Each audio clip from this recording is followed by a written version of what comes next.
Dan kita jangan pernah mau memilih orang satu yang sudah terlibat korupsi. Nah, Ya, kan gitu kan? iya. Kemudian yang kedua, kita jangan pernah memilih orang yang terlibat pidana. Nah, kan gitu kan, ini udah masalah-masalah hukum. Ya, memang betul banyak orang berhitung seperti itu. Kalau suatu suara aja tidak jadi ya, kan nggak ada masalah begitu ya.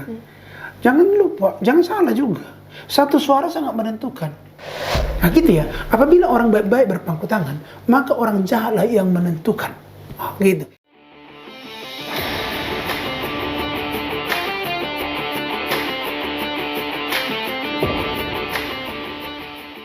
Sahabatku, dalam edisi Hari Kemerdekaan Republik Indonesia dan persiapan menuju pemilu tahun 2024 nanti, kali ini saya sengaja mengundang seorang siswa SMA kelas 3 yang sudah ikut di dalam pemilu tahun depan.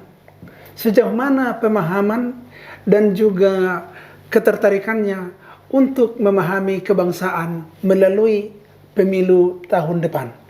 Jadi oleh karena itu di studio kami saya sudah mengundang seorang anak siswi kelas 3 SMA untuk kita dengarkan apa yang menjadi pergumulan dia dan apa yang menjadi harapan dia melalui pemilu tahun 2024 nanti. Ini dia Janeta yang sengaja saya undang ke studio. Silakan diperkenalkan namanya dulu. Halo semuanya, nama saya Janeta dari SMA Logos. Iya. Kamu sudah punya KTP? Sudah, Pak. Sudah ya? Iya. Berarti tahun depan sudah ikut untuk menjadi pemilu ya, peserta pemilu ya? Iya, Pak. Oke, baik.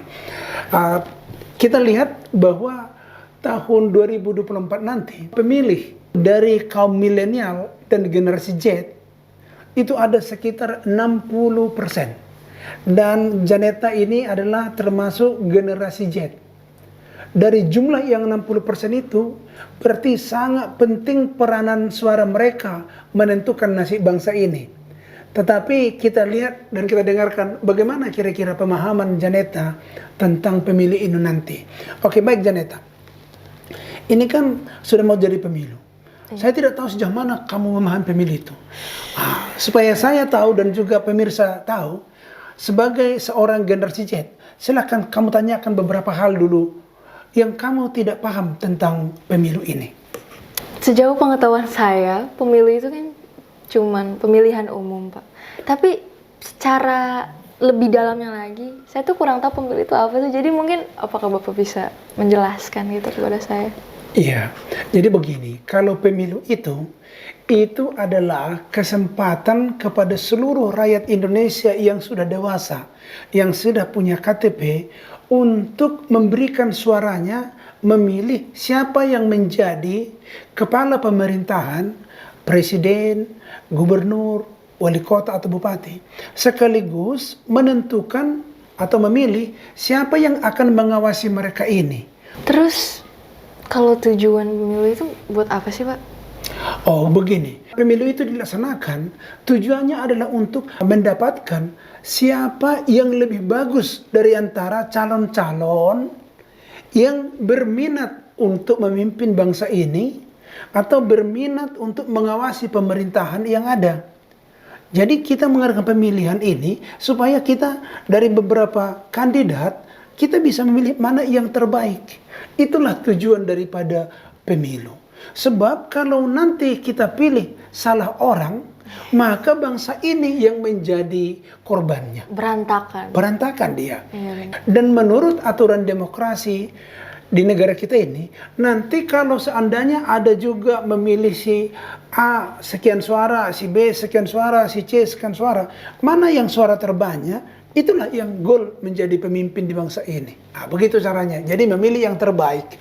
Ya. Terus saya kan 17 tahun nih, Pak. Saya tahun depan diwajibkan untuk memilih calon presiden, calon DPR, dan segala macamnya. Tapi saya jujur saya nggak tahu tuh pelaksanaannya kayak gimana, Pak. Pelaksanaan pemilu tuh kayak gimana sih? Nah, jadi begini. Kepada seluruh rakyat Indonesia diberikan hak untuk memilih siapa jadi pemimpinnya. Diberikan hak untuk memilih siapa yang mengawasi pemimpinnya itu. Jadi begini, seseorang warga yang sudah dewasa, artinya dia itu sudah memiliki KTP, maka itu nanti akan didaftarkan di daerah masing-masing, di kelurahan masing-masing. Didaftarkan si anu gitu ya. Kemudian mereka yang didaftarkan ini nanti itu akan diumumkan siapa saja yang mempunyai hak untuk memilih. Jadi tidak boleh sembarangan yang tidak punya KTP juga ikut memilih, nggak boleh. Jadi gitu, didaftarkan dulu. Itu namanya adalah DPT, Daftar Pemilih Tetap. Jadi nanti di tanggal pemilu, nama-nama mereka ini nanti ada di sekitar TPS, tempat pemungutan suara. Jadi dari sana bisa lihat. Jadi mereka itulah yang berhak. Jadi kalau seandainya ada orang yang selama ini tidak tertib, tidak punya KTP, maka dia mau memilih, nggak boleh juga. Jadi didaftarkan dulu. Setelah mereka nanti daftarkan, mereka datang hari H di pemilihan, maka di situ nanti masing-masing pemilih ini akan memilih yang ada. Siapa suara terbanyak nanti, itulah yang menjadi pemenang sesuai dengan aturan main pemilu yang ada. Begitu. Terus nih Pak, kan beberapa waktu yang lalu kan sempat itu ada artis yang kepilih jadi anggota DPR. Jadi saya penasaran sih, di negara kita tuh sebenarnya kriteria orang yang emang pantas dipilih atau maju ke pemilu untuk menjadi anggota DPR tuh kayak gimana sih? Masa artis aja mentang-mentang dia terkenal masa bisa kepilih? Jadi kriteria itu gimana Pak sebenarnya? Inilah sebenarnya yang katakanlah kelemahan politik di negara kita ini. Kenapa ini menjadi kelemahan? Karena tidak pernah ada pembelajaran politik yang jelas, yang tegas di negara ini. Kita semua ikut pemilu, padahal tidak semua masyarakat ini belajar tentang politik. Benar. Kan begitu kan? Dan ini sebenarnya kesalahan yang sangat fatal di tengah bangsa ini. Seharusnya ini harus menjadi mata pelajaran pokok. Memang sekarang di sekolah ada namanya mata pelajaran PPKN ya, atau PKN gitu ya, yang sedikit menyinggung bagaimana tatanan negara, tapi tidak diberitahukan atau tidak diajarkan bagaimana cara menyelenggarakan itu dengan pemilu. Tidak pernah diajarkan bagaimana cara pemilu yang benar dan yang bagus. Gitu.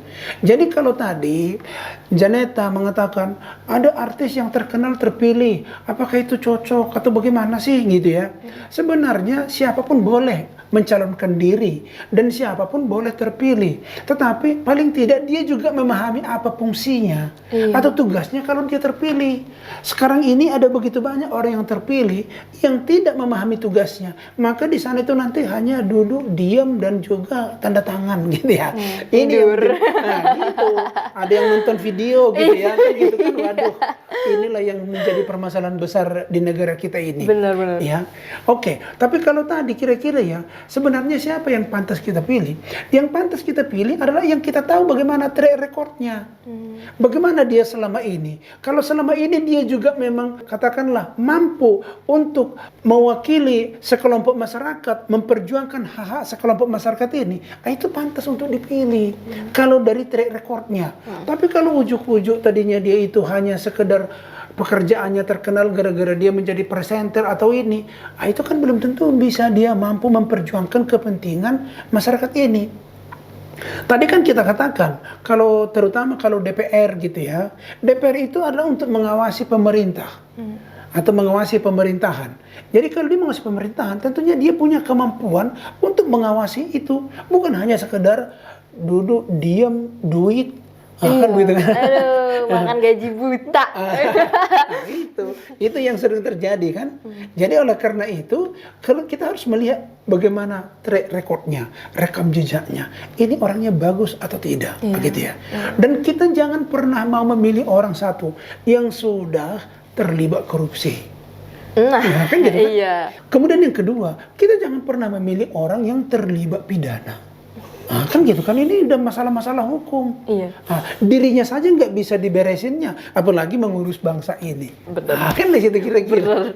Kan? Benar. Itulah kira-kira kriterianya nanti. Kita lihat dari segi track recordnya, kemampuannya, hubungan sosialnya, bisa nggak dia bermasyarakat. Karena kalau nggak bisa bermasyarakat, ngapain dia di sana? Mengurusi masyarakat, nanti akan menjadi sulit. Gitu. Oke, itu kira-kira jawabannya.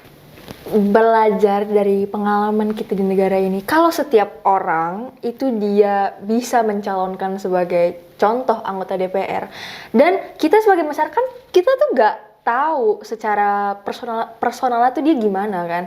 Terus kalau misalkan kita nggak tahu nih dia bagaimana hubungan dia ke masyarakat, kita nggak tahu. Terus track recordnya kita nggak tahu. Terus habis itu dia pernah terlibat kasus pidana, kita juga nggak tahu.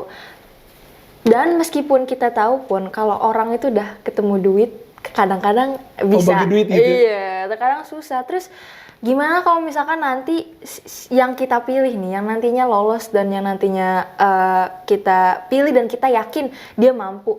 Tapi ternyata pada prakteknya dia tidak bisa menjalankan visi misinya, nggak bisa menjalankan program-programnya.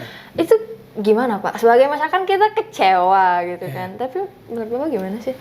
Begini, memang ada kalanya kita kecewa dan sering kali itu terjadi. Tetapi kan begini, disitulah kita harus melihat rekam jejak dia lebih serius. Bagaimana kita cara melihat rekam jejak dia? Kita lihat saja di internet. Kalau dia mau jadi calon anggota dewan, lihat saja apa sebenarnya kegiatan dia sehari-hari. Itu satu, itu udah pasti itu. Kemudian kedua, apa masalah-masalah atau kasus-kasus dia? Kalau sudah banyak itu tadi, ada tindakan pidana, ada korupsi, atau pernah dia memukulin orang atau gitu, ya saya kira itu tidak pantas untuk dipilih lagi, kan gitu kan? Oke, tapi bagaimana kalau seandainya itu tidak ada rekam jejak seperti itu ya? Berarti kita ini pun perlu kita ragu. Jadi berarti dia ini nggak bisa dinilai, kira-kira begitu. Orang yang tidak bisa dinilai, artinya berarti tidak bernilai. Akhirnya kita juga harus menghindari orang seperti ini. Akan gitu kan? Kemudian bagaimana kalau dia sudah masuk nanti menjadi anggota DPR misalnya, ternyata dia itu tidak bisa menepati janji-janji dia untuk memperjuangkan hak-hak kita gitu ya. Ini perlu dipanggil sebenarnya. Sebenarnya rakyat punya hak untuk memanggil ini. Hanya saja seringkali seseorang terpilih bukan karena kita kenal dan kita senang sama dia kita pilih. Kan kadang ada juga orang dia memilihnya nggak kenal tapi gara-gara ada duit disuap disuap begitu ya. Itu namanya money politik namanya. Itu bisa terpilih juga. Sebenarnya masalah terbesar di negara ini adalah apabila ada money politik.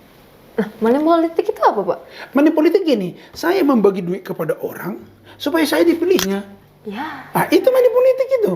Dan kalau seperti itu, mau buruk saya, mau tidak tahu, nggak kenal siapa-siapa, bisa aja saya pilih dia. Karena apa? Karena ada duitnya. Kalau berantakan itu gimana jadinya? Makin kan, itu yang banyak terjadi sekarang ini. Gitu. Tetapi begini, di dalam politik ini memang sebenarnya kita sangat-sangat perlu persiapan. Kenapa? Karena kalau sudah terpilih seseorang, ternyata dia tidak mampu mengerjakan tugasnya, ini tidak bisa dituntut secara hukum. Itu begitulah dunia politik. Jadi kalau misalnya saya nanti akan memperjuangkan supaya di sini ada kita buat ini, saya akan memperjuangkan supaya pemasaran barang-barang kita begini. Ternyata kalau dia masuk tidak bisa itu dikerjakannya, itu nggak bisa dituntut secara hukum. Palingan tahun depan waktu pemilu lagi, nggak mau milih dia lagi lah. Kan begitu. Tapi jatuhnya udah telat gak sih? Udah telat, pemilu betul. Kan tahun depan lagi. Sebelum pemilu tahun depan udah hancur. Udah berantakan. Makanya sekarang begini. Sebenarnya pemerintah harus mengekspos ataupun katakanlah menunjukkan siapa-siapa saja calon-calon ini. Secara besar-besaran. Jadi akhirnya rakyat memilih sendiri. Kalau sekarang tidak, yang memperkenalkan calon itu dirinya sendiri, sehingga itulah tadi bawa duit, bawa sembako, bawa ini nggak bagus. Bagusnya doang yang diliatin. Iya. Jadi artinya itu sebenarnya pemerintah harus membuka akses seperti ini supaya bagus, sehingga pemilih itu pun hanya berdasarkan itu. Itu kira-kira gambaran daripada bagaimana kalau seseorang itu nanti tidak bisa melaksanakan tugasnya dengan bagus. Presiden juga, gubernur juga, bupati juga, kalau dia tidak bisa menepati janji visi misinya, itu nggak bisa dihukum. Karena begitu sajalah, itulah namanya politik kan. Iya benar. Tapi kan gini Pak, seperti yang sudah saya bilang tadi kan, kami sebagai calon yang nantinya akan memilih, kita kan nggak tahu nih siapa aja orang yang akan kepilih, terus track recordnya gimana, terus kita udah pusing nih, karena kita udah melihat dari yang sebelum-sebelumnya, orang-orang sebelum kita yang sudah memilih, mereka begitu yakin memilih, kami mau pilih pasangan A misalkan, tapi mereka nggak bisa melakukan apa yang udah mereka canangkan. Terus akhirnya stres dong, saya udah yakin milih dia tapi dia nggak ngelakuin. Terus pelajaran bagi saya sendiri, apa saya golput aja nanti ya? Gitu.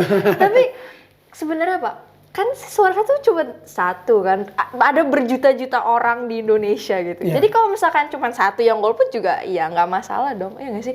Tapi sebenarnya kalau misalkan saya golput itu gimana sih Pak? Nantinya? Ya memang betul banyak orang berhitung seperti itu. Kalau suatu suara aja tidak jadi ya kan nggak ada masalah begitu ya. Jangan lupa, jangan salah juga. Satu suara sangat menentukan. Satu suara sangat menentukan. Contoh misalnya ada 2 calon mau maju.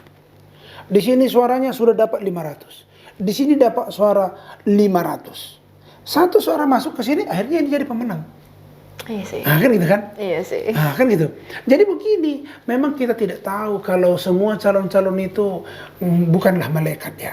Pasti saja ada saja kelebihan, ada kekurangannya. Tetapi jangan lupa, begini, kalau kita tidak tahu istilahnya siapa atau kemampuan mereka masing-masing, paling tidak kita begini, jangan membiarkan yang jahat, yang buruk itu sampai gol. Iya sih. Nah, jadi kita ngomong sama orang itu, ini loh kekurangan dia, ini soalnya begini, ini belum ada, kalau bisa di sini. Jadi kita masyarakat ini bisa saling mengedukasi gitu ya, saling mengajari. Jadi artinya satu suara pun itu sangat penting. Karena ada gini loh, ini kata orang bijak ya. Pemilu itu harus kita ikuti. Sebab apabila orang baik-baik seperti kamu misalnya ya, berpangku tangan, artinya diam gitu ya, maka orang jahatlah yang menentukan. Gitu. Nah gitu ya. Apabila orang baik-baik berpangku tangan, maka orang jahatlah yang menentukan. Gitu. Jadi jangan sampai dibiarkan itu terjadi. Nah, memang begitulah kehidupan manusia di negara demokrasi. Bukan kerajaan. Kalau kerajaan ya turun-temurun dia dari ayahnya, anaknya, ke cucu. Tapi ini kan demokrasi. Jadi yang memimpin kita, semua kita warga negara Indonesia berhak menjadi pemimpin. Tapi harus disetujui atau dipilih oleh banyak suara. Begitu jadi gambarannya. Jadi golput sangat tidak bagus. Walaupun kadang-kadang kita merasa muak melihat perpolitikan yang ada. Janganlah. Carilah mana yang terbaik di sana. Makanya memilih itu sebenarnya boleh juga ditanya orang, ini gimana ya? Ini bagaimana ya? Ini gimana? Mana yang kita pilih? Akhirnya itu masalah itu. Sehingga kita nanti mendapatkan calon yang terbaik. Biarpun tidak baik-baik amat begitu. Iya. Jadi sahabatku, itulah tadi pembicaraan kita dengan Janeta, seorang siswa kelas 3 SMA atau disebut namanya kelas 12 sekarang ya. Iya, kelas 12. Kelas 12 SMA sekarang ini istilahnya, yang mau ikut pemilu tetapi tidak terlalu paham tentang pemilu. Ya kita sangat menyayangkan sistem pendidikan di negara kita ini sangat-sangat miskin kalau dikatakan tidak ada tentang berpemilu. Padahal itu yang kita kerjakan di tengah bangsa ini setiap 5 tahun sekali. Sehingga terjadilah pemilihan-pemilihan yang tidak bermutu, tidak berkualitas. Dan terpilihlah orang-orang yang tidak berkualitas juga. Dan inilah yang kita berikan mandat untuk menjalankan ataupun untuk memutar roda pemerintahan bangsa ini. Bagaimana nasib yang bisa kita dapatkan nanti. Jadi oleh karena itu, kepada seluruh masyarakat, jangan pernah diam. Pelajarilah orang-orangnya, pilihlah yang terbaik, walaupun bukan malaikat. Yang jelas, apabila kita tidak memikirkan bangsa kita ini, bangsa ini akan menuju ke kehancuran. Jadi oleh karena itu, mari tetap proaktif untuk ikut di dalam pemilu 2024 nanti. Tapi silakan analisa, evaluasi siapa yang terbaik, itu yang kita pilih. Dan beritahukan kepada teman-teman, karena pendidikan di sekolah untuk ini sangat-sangat tidak mencukupi. Begitulah perbincangan kita, sahabatku. Saya Sortaman Saragi. Salam semangat.